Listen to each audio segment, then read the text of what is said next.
Advocate Anil വിളയിൽ, ഇവിടെ ദേവസ്വം മന്ത്രിക്ക് യാതൊരു റോളുമില്ല എന്നാണ് ഇടതുപക്ഷ സഹയാത്രികൻ പറയുന്നത്. അവിടെ ദേവസ്വം ബോർഡുകൾ നിലവിൽ വരുന്നത്, ദേവസ്വം ബോർഡിലെ അംഗങ്ങളെ നിയമിക്കുന്നത് ഇതെല്ലാം ഭരിക്കുന്ന പാർട്ടിയാണ്.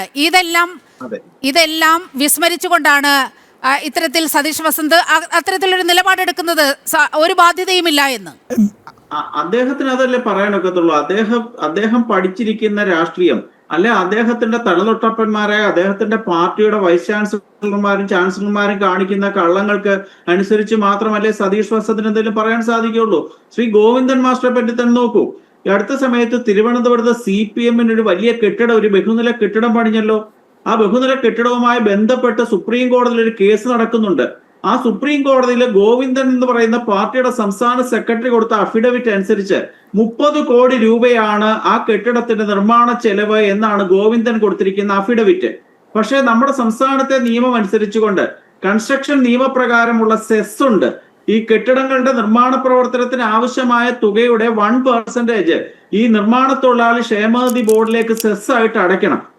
ആ കണക്കനുസരിച്ച് 10.43 കോടി രൂപ മാത്രമാണ് ഈ CPM പാർട്ടിയുടെ ആ ബഹുനില കെട്ടിടത്തിനായതെന്നുള്ള കണക്കില് 10,43,000 രൂപ മാത്രമാണ് സെസ് അടച്ചത്.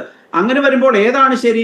30 കോടി എന്ന് ഗോവിന്ദൻ മാസ്റ്റർ സുപ്രീം കോടതിയിൽ കൊടുത്ത അഫിഡവിറ്റ് ആണോ ശരി? ലേബർ ഡിപ്പാർട്ട്മെന്റിൽ കൊടുത്ത 10.43 കോടി രൂപയാണോ?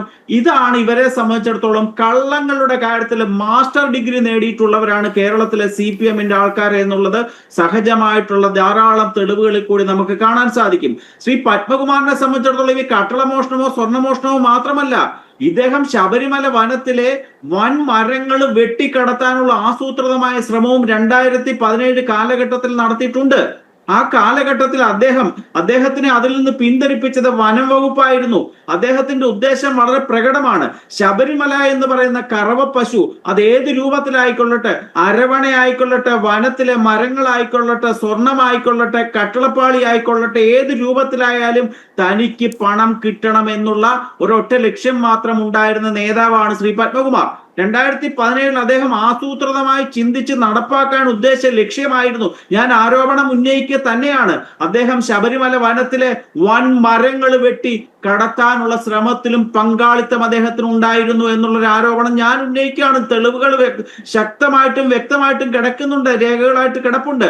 അത് നമ്മുടെ സമൂഹ മാധ്യമങ്ങളോ നമ്മളുടെ പൊതുമാധ്യമങ്ങളോ ചർച്ച ചെയ്യുന്നില്ല എന്ന് മാത്രമേ ഉള്ളൂ. അതാണ് ഞാൻ പറഞ്ഞത്. CPM സംബന്ധിച്ചിടത്തോളം അവർ ഹൈന്ദവ സ്ഥാപനങ്ങളെ എല്ലാ കാലത്തും നശിപ്പിക്കുക. അവർ മാത്രമല്ല, കോൺഗ്രസ് ശ്രീകുമാർ സാറ് അദ്ദേഹം പറഞ്ഞല്ലോ, CPM മാത്രമാണ് അദ്ദേഹം കുറ്റം പറഞ്ഞത്. മോഷണ കാര്യത്തിലും ദേവസ്വം ബോർഡുകളുടെ കൊള്ളയുടെ കാര്യത്തിലും ചേട്ടൻ ബാവയും അനിയൻ ബാവയുമാണ് കോൺഗ്രസും CPM എന്ന എല്ലാ ജയകുമാറിന്റെ കാലത്തുണ്ടായ കാര്യങ്ങളൊക്കെ നമ്മുടെ മുന്നിലുള്ളതാണ്.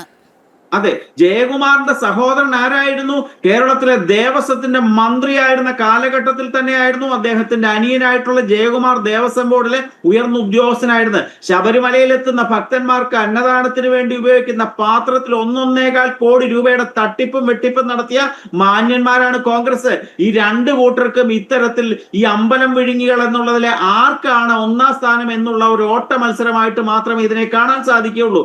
കാരണം ആരാധ്യനായിട്ടുള്ള മന്നത്ത് പത്മനാഭൻ അല്ലെങ്കിൽ 1 2 വളരെ പ്രശസ്തരായ വ്യക്തികൾ ഒഴികെ എല്ലാ ദേവസ്വം ബോർഡുകളെയും ഭരിച്ചിരുന്നതും നിയന്ത്രിച്ചിരുന്നതും കേരളത്തിലെ കോൺഗ്രസും കേരളത്തിലെ കമ്മ്യൂണിസ്റ്റ് പാർട്ടിയും അല്ലെ UDF-ഉം LDF-ഉമാണ്. മാറി മാറി ഇടതുകാലിലെ മന്ത് വലതുകാലിലോട്ട് മാറ്റുന്നു, വലതുകാലിലെ മന്ത് ഇടതുകാലിലോട്ട് മാറ്റുന്നു. ഇത്തരത്തിലുള്ള ഭരണം നടത്തിയ സമയത്ത് ഈ കേരളത്തിലെ 1250 വരുന്ന തിരുവിതാംകൂർ ദേവസ്വം ബോർഡിന്റെ കീഴിലുള്ള സർവ്വ ക്ഷേത്രങ്ങളെയും നശിപ്പിച്ചതിന്റെ പൂർണ്ണ ഉത്തരവാദിത്വം ആർക്കും ഒഴിഞ്ഞു മാറാൻ സാധിക്കത്തില്ല.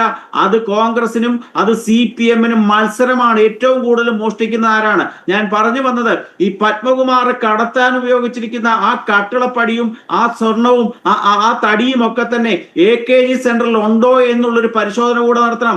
ഇതേ കാലഘട്ടത്തിലാണ് AKG സെന്റർ ഞാൻ പറഞ്ഞ 30 കോടി രൂപ മുടക്കി പണിഞ്ഞത്. അതുകൊണ്ട് സ്പെഷ്യൽ ഇൻവെസ്റ്റിഗേഷൻ ടീമും ഹൈക്കോടതിയും താല്പര്യം എടുത്തുകൊണ്ട് ഒരു ഫോറൻസിക് പരിശോധന നടത്തണം. ശബരിമലയിലെ കട്ടിളപ്പടിയുടെ അതേ തടി തന്നെയാണോ AKG സെന്ററിലെ കട്ടിളയുടെ പടിയെന്നും നമ്മളൊന്ന് പരിശോധിക്കേണ്ട ഒരു കാലഘട്ടം തന്നെയാണിത്. കാരണം അത്തരത്തിൽ സമഗ്ര പരിശോധന ആവശ്യപ്പെടുകയാണ് ഈ നേതൃത്വത്തിന്റെയൊക്കെ വലിയ ഇടപെടൽ ഇക്കാര്യത്തിൽ.